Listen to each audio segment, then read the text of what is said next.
Good evening. This is Hot Topics, and this is Dr. Arlen Four, the chairman and founder of Activator Methods. We've been having some really interesting subjects here. When we started this, we had no idea that it was going to be this popular. Last month, I have to apologize because we had so many people coming into it that it crashed the website. And we assure you that we have a new vendor that will guarantee us that it won't crash. And so tonight, I'm very happy to have Lori Holt from National Chiropractic Mutual Insurance Company. She's an RN in BC, and she handles corporate relationships for NCMIC. And you've probably been hearing about sexual harassment in the news today, and it seems to be hitting all areas of the world, from the politicians to the people in the gambling world and to the executive court boardroom and so forth. So we just thought this would be an excellent way for us to do some preventative maintenance. Now, we know about that in chiropractic, and so we want to save you from having a problem like this. And so I'm going to introduce Lori right now, and also Jamie Eibes is with us tonight. He's a senior claim representative from NCMIC, and we're going to talk a little bit about what the number one thing is in malpractice. And so we're going to start with Lori, though. And Lori, I'm going to let you take it from here. And welcome to the Hot Topics, and we'll let you start. Okay, thank you. And thank you guys for having and listening to us. So we're just going to run through some questions and answer type things when we lecture about this. And guys have any questions at the end, we'll be more than happy to answer those for you. Before I get started, I just have to go over a little disclaimer. The views and opinions expressed in this presentation are solely those of mine. Of course, NCMIC does not set practice standards. That's set through your state boards. And we're just here kind of to offer education and inform all of you. So first question is, can a doctor date their patients?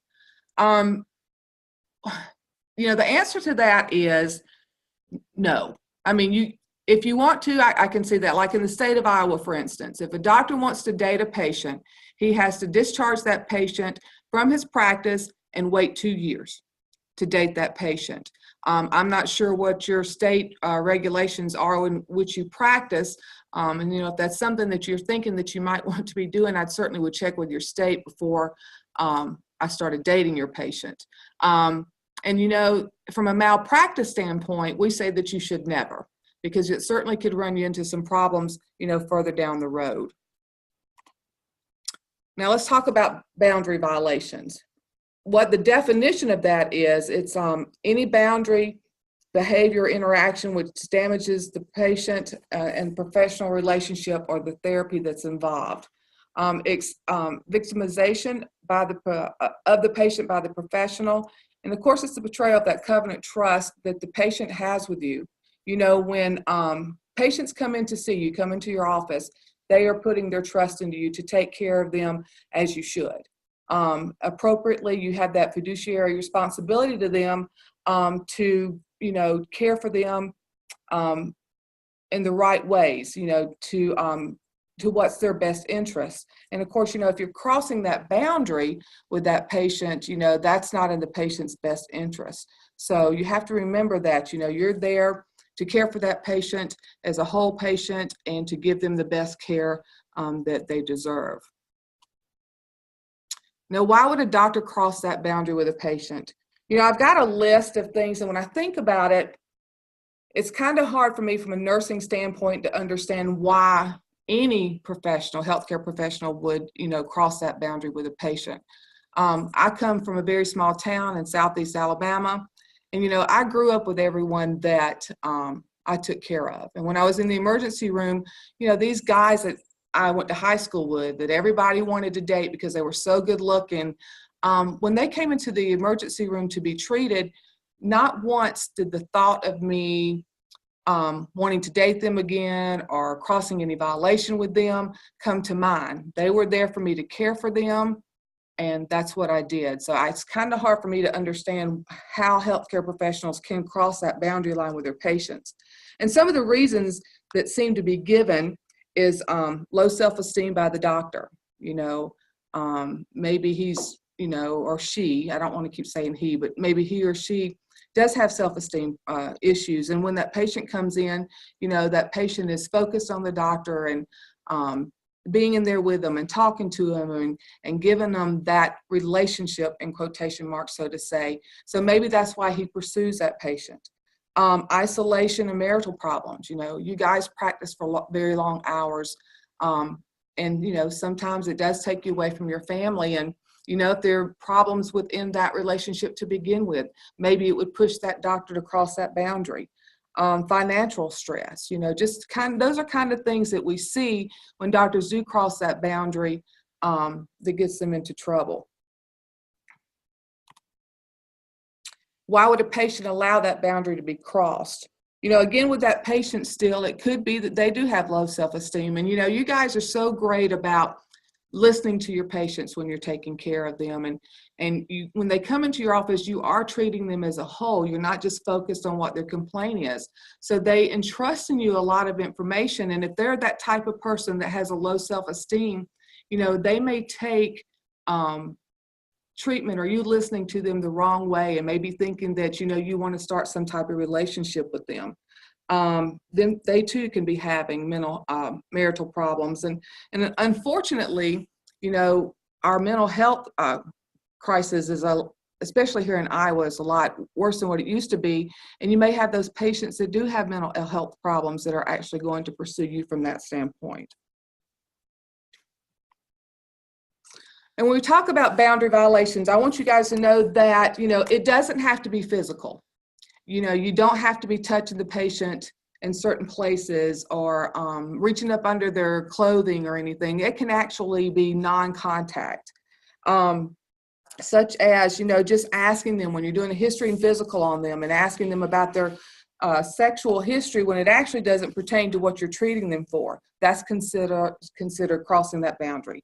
Taking pictures or videos for sexual purposes, asking them for a date, peeping Tom, those are all, non-contact boundaries that are crossed. The ones, of course, that are crossed that are contact, are kissing the patient, providing therapeutic sexual acts, or touching them directly or through the clothing. So there are differences that there is when it comes to actually those boundaries or what you're doing to cross that boundary. And here, what are thoughts or feelings that you may have experiencing to make them cross and that over that boundary? And what we're talking about is, what is the doctor thinking about? Is that doctor feeling toward that patient to make them pursue to go over that boundary line? Some of it may be having that feeling of falling in love with the patient. When the patient comes into your office to be seen, it's like, all these little stars and hearts pop above your head and you're falling in love with this patient. Meeting outside the office. I know that there are sometimes that you do have to see the patients outside of office hours. I had an episode about 2 years ago where my chiropractor had to see me on the weekends. I had thrown out my back and had to go in on Friday and see him. And, we knew that if we waited till Monday to be treated again, that, that just wasn't going to help me progress any. So we made an appointment for me to come in Saturday morning and meet him at his office. And, my chiropractor is a good friend of mine. He is one of our speakers. I consider him a good friend. But when he is treating me as his patient, all that goes aside. He treats me as he would any other patient. So that morning I showed up for treatment and he's there with his business manager. And that's just offering him protection. And of course, with other patients, it makes them feel better. So if you're having to see patients outside of office hours, you need to have someone there with you. The other thing is activities or behaviors that you're experiencing with that patient that you wouldn't share with your closest friend. Intrusive thoughts, other things, planning things to meet them, maybe sending them things, flowers for their birthday or something like that, that you would not do for any other patient. And the signs that a patient may exhibit when they feel that that boundary's been crossed. If you've been seeing this patient for a long time and the patient comes in to see you that one particular day, and you may not be aware of it, or maybe you are aware of it and don't want to admit that you've crossed that boundary. You know, the patient could pull away from you, doesn't want you to touch them or treat them or whatever, so they could pull away from you, or maybe make comments to the staff, you know, or the staff, you know, hearing things that they've not heard before from this patient. Doesn't return for appointments to continue care. You may actually hear from another provider that that's how the patient's feeling, and of course receive a complaint from that patient, either through, you know, a letter from a lawyer or maybe through your state board. So those may be some signs to you that, you know, that boundary may be crossed. And of course, you know, you may not have crossed that boundary. You know, this just may be how a person's acting, especially talking to your staff, you know, making these comments because maybe that patient has tried to cross that boundary with you and you have not accepted that patient wanting to make moves on you. And so, you know, that makes them mad, and they're making comments as they walk outside outside the office. So, you know, those are just some things to think about if maybe behaviors have changed with the patient.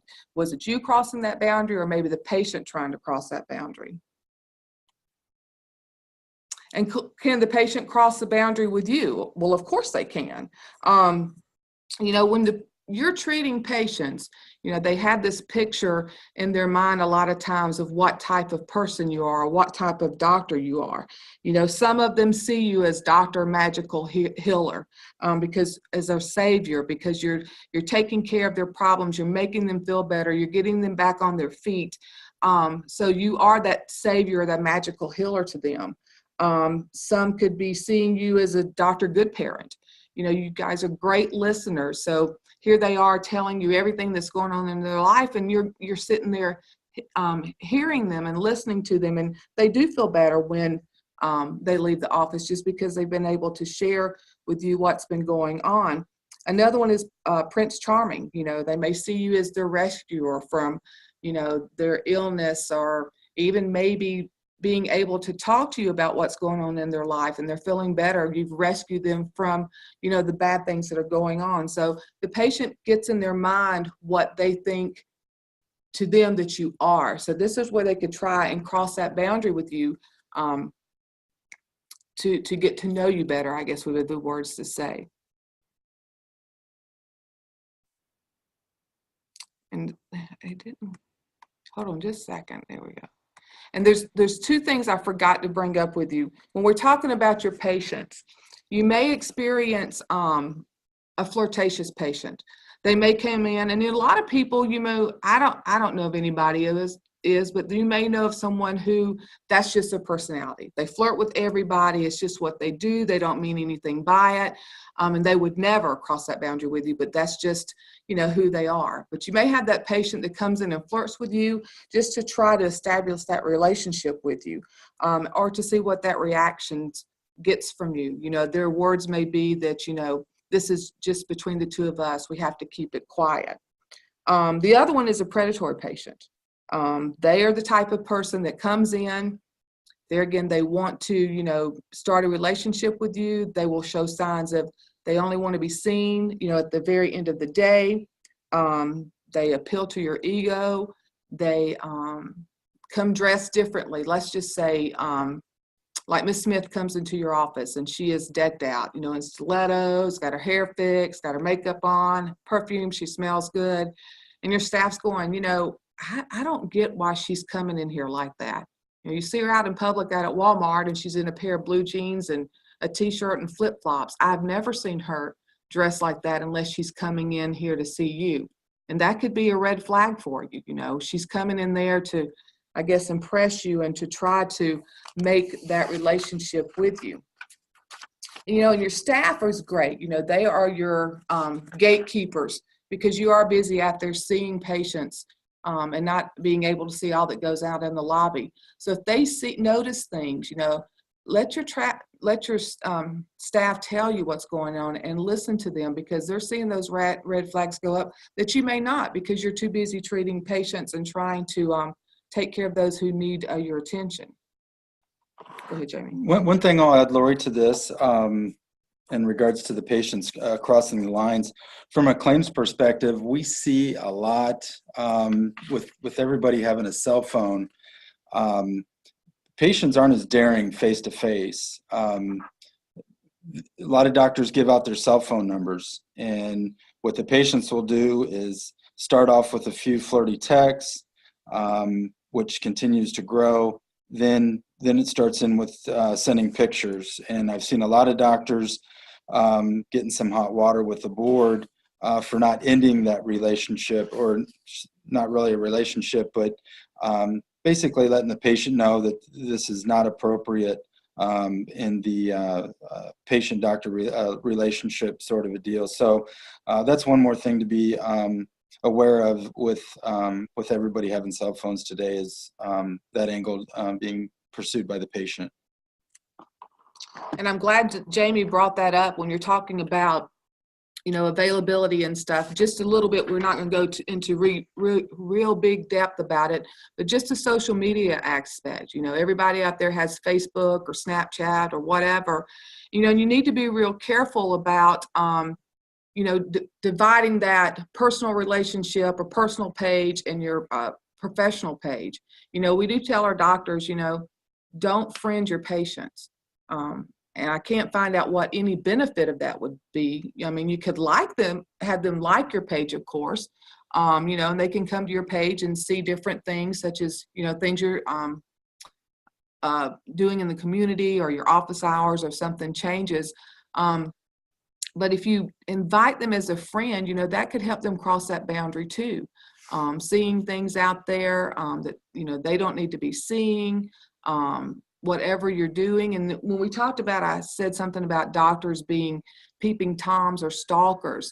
I mean, the patients can be that way too. They can be the stalker. And, you know, Facebook, everybody's got to tell where they're at, whether they're at the airport or they're at Kentucky Fried Chicken or whatever, you know, and you make, you know, that's your habit. It's an everyday thing. And that stalker could figure that out where you're at, and they could, you know, start showing up at these places and like they've never done it before, and, you know, and start crossing those boundaries. So you got to be real careful when it comes to social media and your texting and your Snapchat, because that too can get you in trouble, just like Jamie said.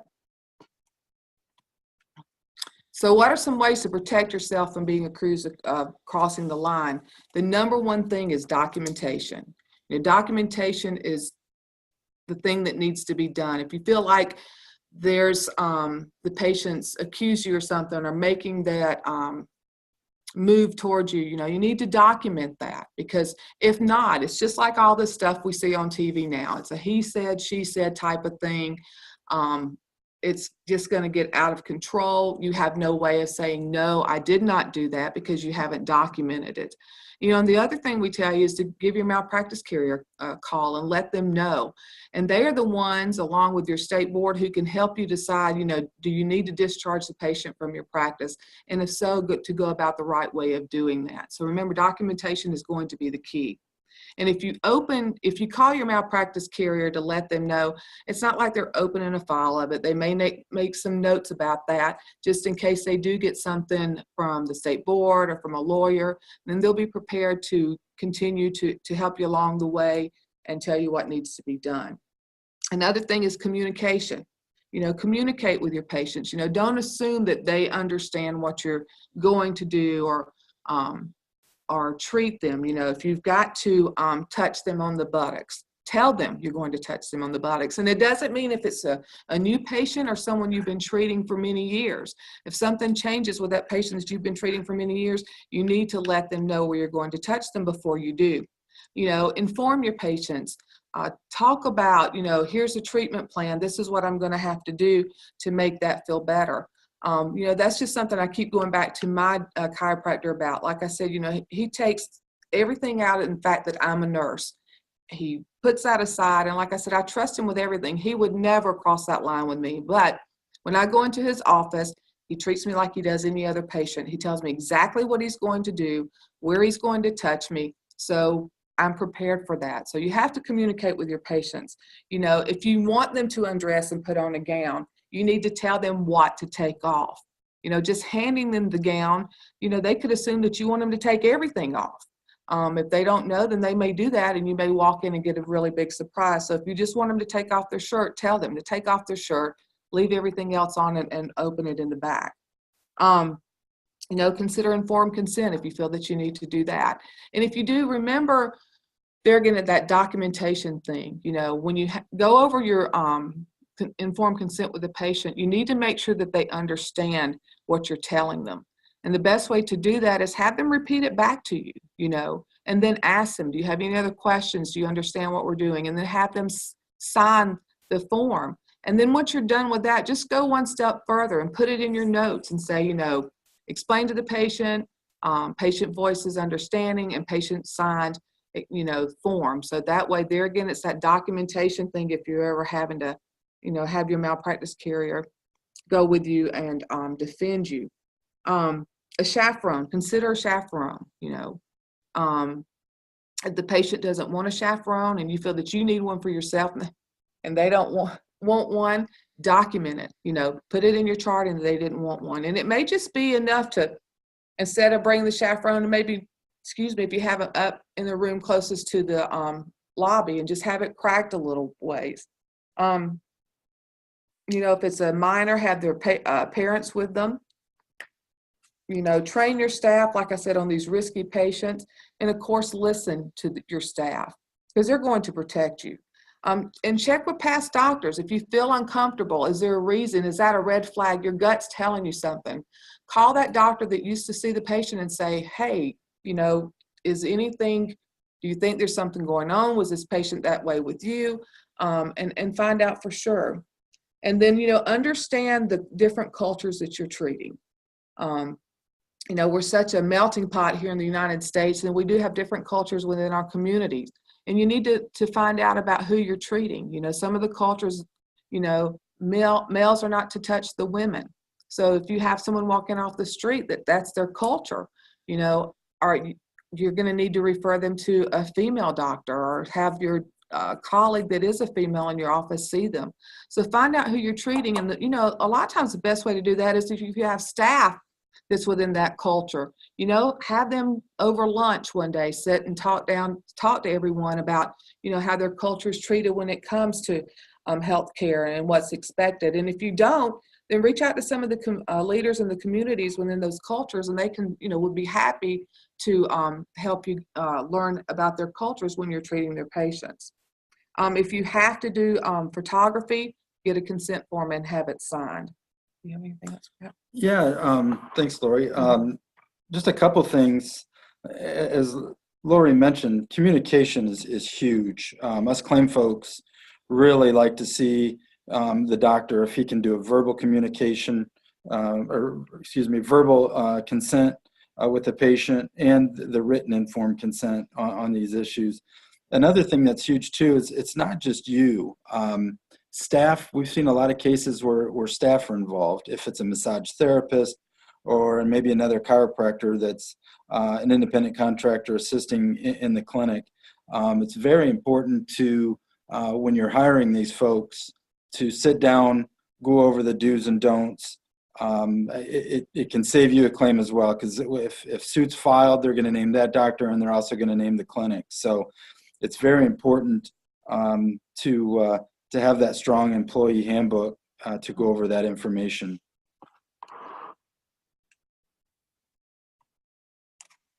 So what should you do if you feel that a boundary violation has occurred? You need to seek help from, peers, your legal counsel, maybe go to a sensitive training course, terminate that doctor-patient relationship, But when you do that, like I said, contact your state board to see how that should be done, or your malpractice carrier, so that they can lead you down the right road, because you don't want to be accused of abandonment when it comes to treating that patient. When you're seeking counsel, maybe not so much a peer, we say that because you feel that you can talk to that person. But a lot of times that person cannot see outside the box. So you may have to go to see someone, a therapist or someone to talk about those things, so that they can help you see, why did you cross that boundary? Was it low self-esteem? Was it a marital problem?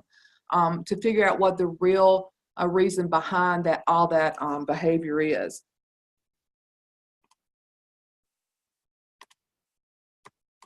It won't go anymore.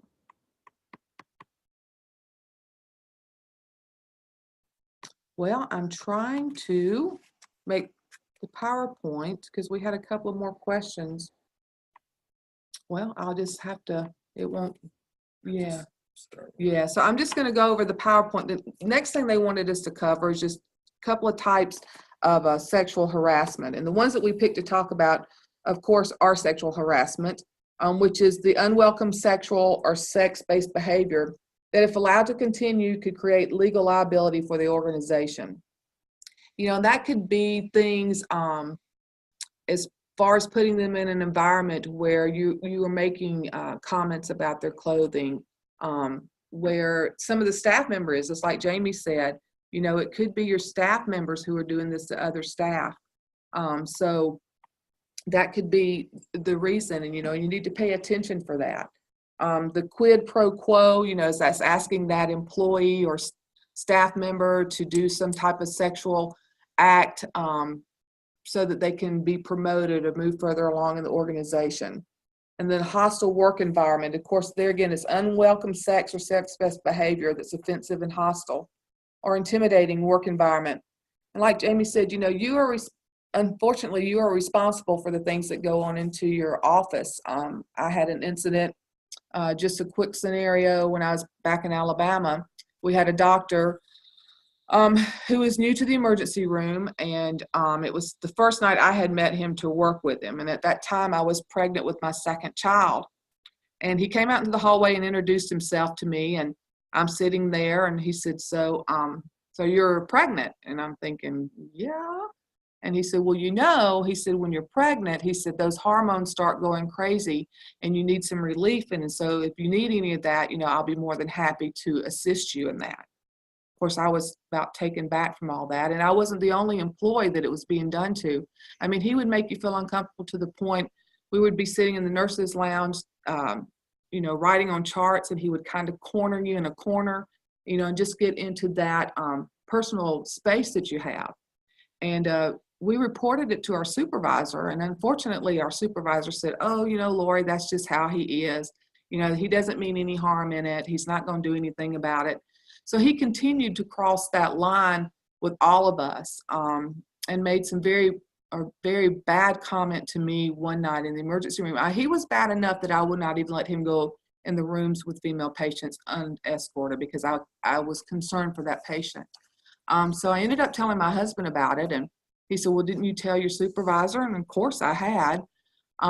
So we had to take it to our hospital administrator, and pretty much tell them, you know, we had been complaining to my supervisor and nothing had been done. And if nothing was done, then the next time they would talk to me would be in court.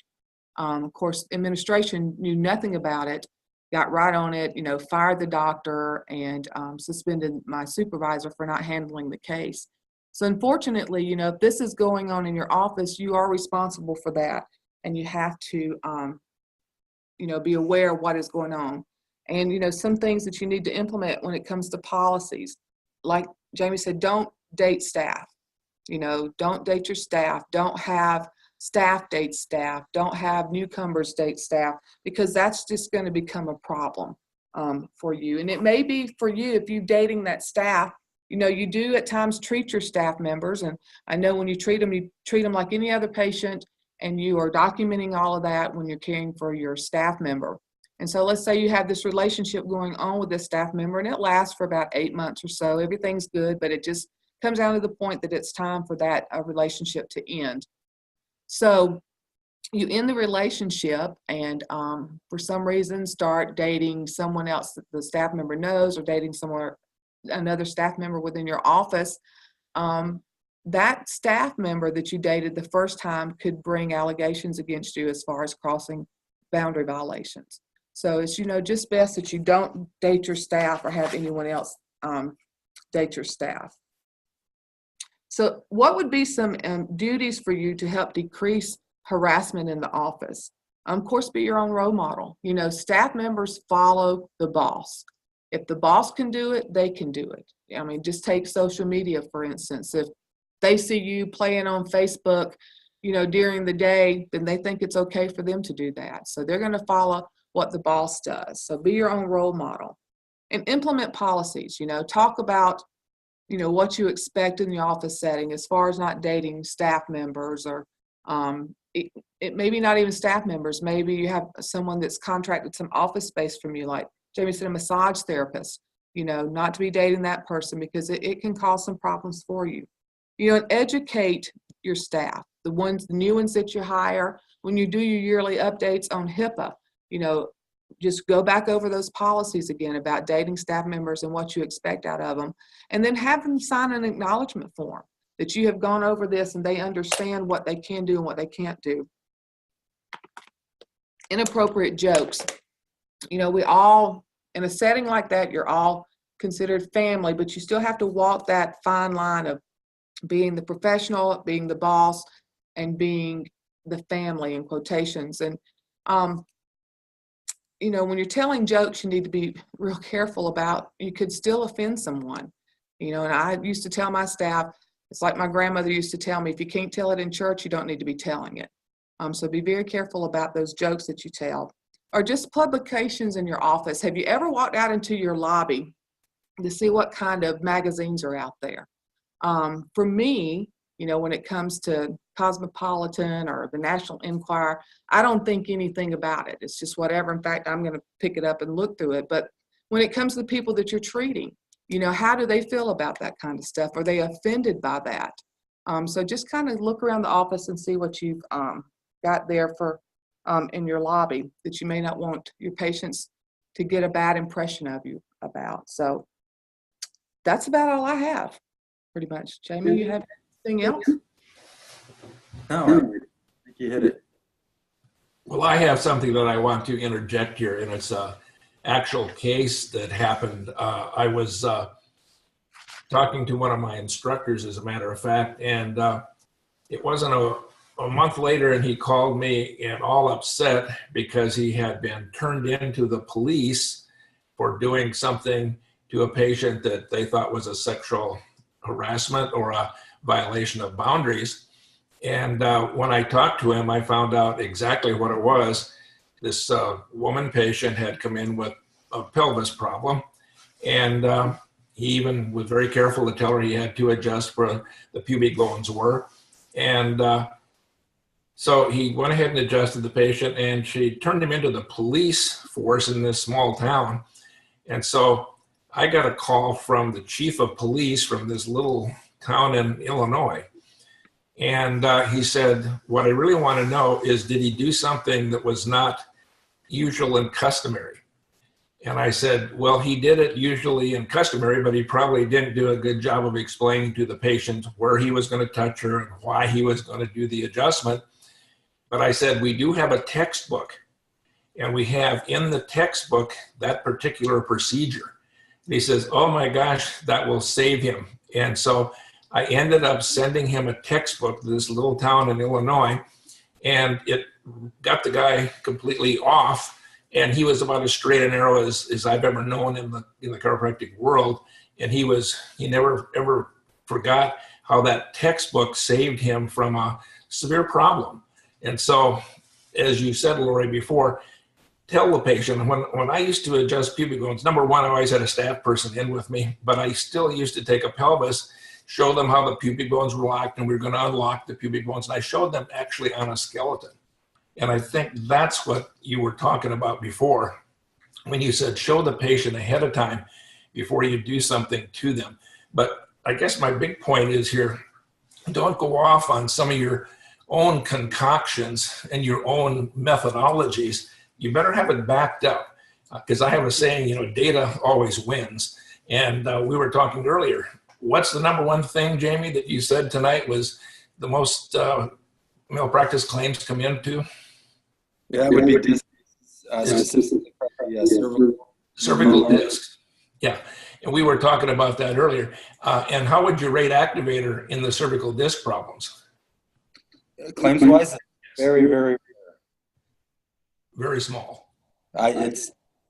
If we see them, they usually go away. I don't think we've ever had an active case. I'm sorry, you broke up there. Say it again. I don't think we've we've ever paid on an activator case. I mean, we've had a few, very few cases come through, and they were defended aggressively, and they usually just went away. Yeah, and so there again, we're going to go back to having the data, knowing the forces and so forth. Now, there's one other thing I just want to end this on. If anybody has a question, please feel free to type it in. We have a training session in our corporate headquarters here, and it all boils down to my friend of my wife, she's a clinical psychologist, and she brought this little tape in, and it really comes down to this: respect each other. And I think that says the whole thing about a staff.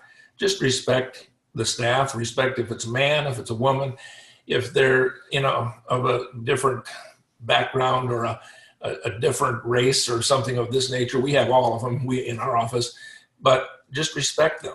And I think you'll have very little trouble. And so that's why we brought this up in Hot Topics, is to kind of be ahead of the game, not get out there and have a harassment thing for something really silly. And we hope then tonight that this has helped you. And just so you know, the next month, we've got a hot topic coming up that you'll be really interested in. My wife had a knee replaced. And for so many years, we've kept the knee going, but finally had to have it replaced. So on March 21st, we're going to talk about what to expect if you happen to have a knee replaced. And it's something you'll be quite surprised about. And I learned a bunch of things myself. I thought I had this body figured out pretty well, but I'll explain some things and share some things with you on what to do if you happen to have a patient that needs a knee replacement, or somebody that has in your family, or yourself, because there's some real interesting things that take place. And by the way, she's doing fine. She's through rehab, and you'd never know it. But I want to share that on March 21st. So if there aren't any questions tonight, we thank Lori Holt and Jamie Eibes from NCMIC.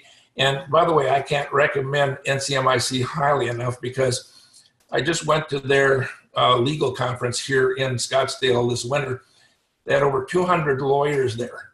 And everybody came up and said, oh, if it's an activator case, we're really good because we've got data. And so they'll aggressively, you heard Jamie say, we aggressively defended that, and we don't have any problem. We don't let the lawyers get into it. So thank you guys for taking your time, and thank NCMIC for looking out for the chiropractors. And so I'd like to just say good night to everybody, and thank you. And by the way, you can, this is all recorded, so it's on our YouTube channel, or it's on our Activator Methods International Facebook page. So you can look at it. Again, if you missed something tonight, or if you have a friend that would like to look at it. Thank you, and good night.